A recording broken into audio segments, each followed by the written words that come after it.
Que ni orúkọ yín? Èmi ni orúkọ tèmi ni yóò ṣeéṣe Òbítúnjí Jagun Sanpanna. Pronto, eu perguntei-lhe o nome dele, ele disse que o nome era Òbítúnjí Yosheshe e o título dele que era Jagun Obaluaye. I want to know actually what is Obaluaye. If Obaluaye is the one who bring to the sickness and all this epidemic into the earth and to the human beings. Ìṣe Obaluaye ni máa fa àárẹ̀ fún gbogbo àwọn èèyàn ní àgbáyé. Sí Obaluaye ni. Obaluaye fa àárẹ̀ fún yan o. Ìmọ̀ kó àlàáfíà báyàn lù káàkiri ayé ni. Tálàáfíà ọjọba tí wọn ò ní mọ̀ nira tí ó rú gbogbo nǹkan àrùn ìlú yẹn dànù àti inú ara yẹn dànù. Obaluaye, he can take to the sickness in the body, in the sickness in the tongue, to take it away. Yes.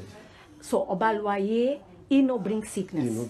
He drives the sickness away. So it's the Orixá that takes the sickness away. Yes.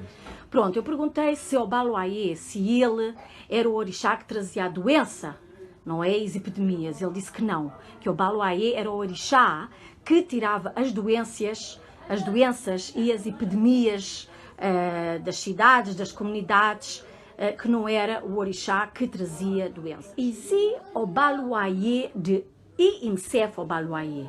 Is sickness? Obaluaye gangan pé ṣé aláàárẹ̀ gangan ló ń gan.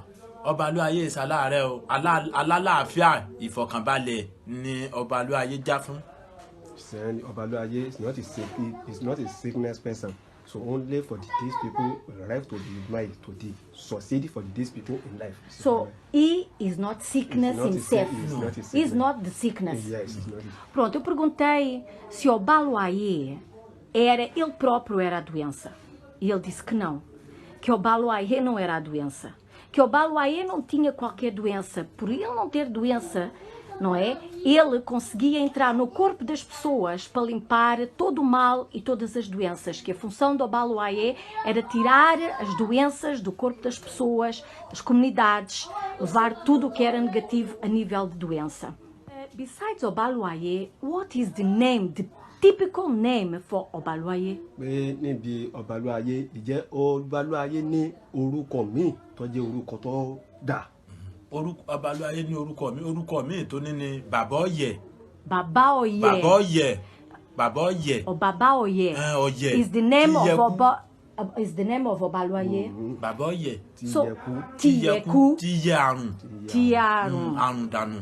Pronto, eu perguntei qual era o outro nome que Obaluaye tinha. E ele disse que o outro nome que Obaluaye tinha, que era Bàbá Ọ̀yẹ̀. Bàbá Ọ̀yẹ̀. Oye. Oye. What is the meaning of Baba Oye? It's meaning from Oye. Saying, kí ni ìtumọ̀ Baba Oye?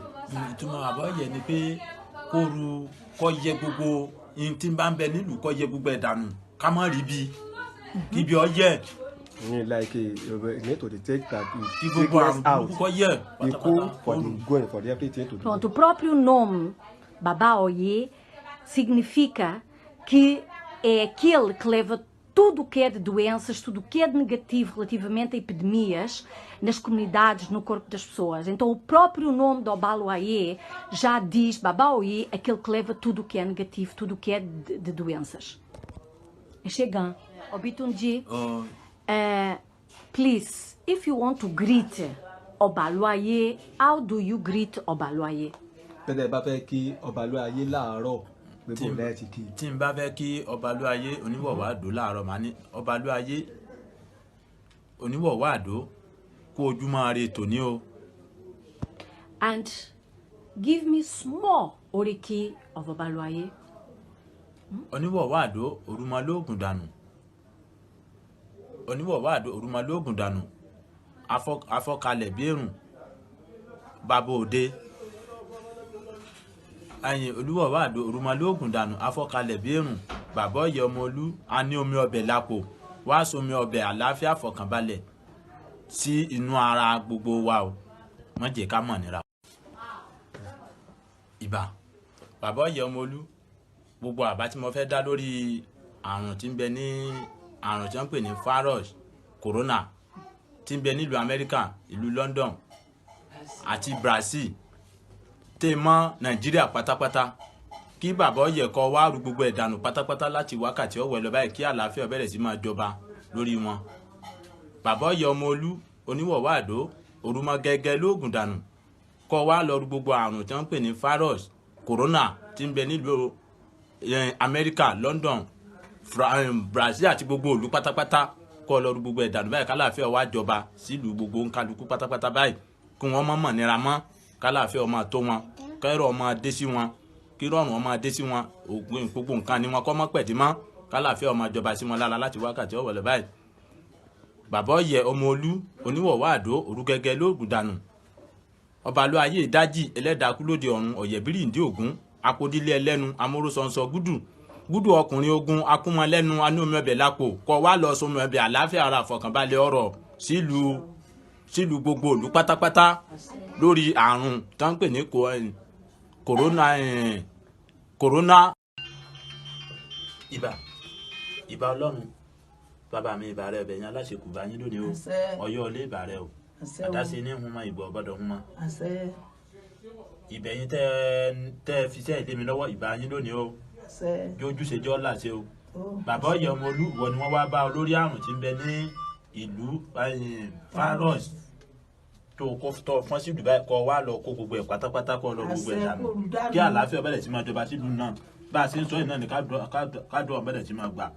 Bàbá ọ̀yẹ̀ ọmọ Olú oníwọ̀wá àdó rúgẹ́gẹ́ lóògùn dànù báwọn ṣẹ́gun gbogbo àrùn náà láṣẹ wọlé báyìí o kó lọ gbogbo àrùn virus kó lọ dùdánù kó nílùú náà báyìí ìwọ náà lọ fọ́n kalẹ̀ bí èrùn kọ wá lọ gbogbo ẹ̀dànù pátápátá kálàáfíà bẹ̀rẹ̀ sí máa jọba sílùú náà má jẹ́ wọ́n ránù fárọ́ọ̀sì mọ́ o tí wọ́n máa rí rọrùn ní tí wọ́n máa rálàáfíà ara ni o má jàró ni wọ́n mọ́ tí ó tùjọba fún wọn má jẹ́ wọ́n mà nira o kó lọ gbogbo àrùn fárọ́ọ̀sì kó lọ dùdánù pátápátá kó lọ gbogbo ẹ̀dànù kó wá dọ́wọ́ àlàáfíà ara sílùú náà fún wọn báyìí má jẹ́ wọ́n mà nira ẹ̀rọ ni o omi ẹ̀kú rẹ tí wọ́n mú wá fún ọ rè má jẹ́ wọ́n ní nira nínú yẹn mọ́ o gbogbo àwọn fárọ́ọ̀tì kọ́ lọ gbogbo ẹ̀dànù pátápátá kálàáfíà wá jọba ìfọ̀kànbalẹ̀ ọjọba sí wọn lára o má jẹ́ wọ́n mà nira o kọ́ wá pẹ̀rọ̀ fún wọn kọ́ pẹ̀rọ àlàáfíà ara fọ̀kànbalẹ̀ tútù ní lú ẹrú ìgbóná má jẹ́ ló gbóná wọn mọ́ o má jàró ni wọ́n mọ́ wọn o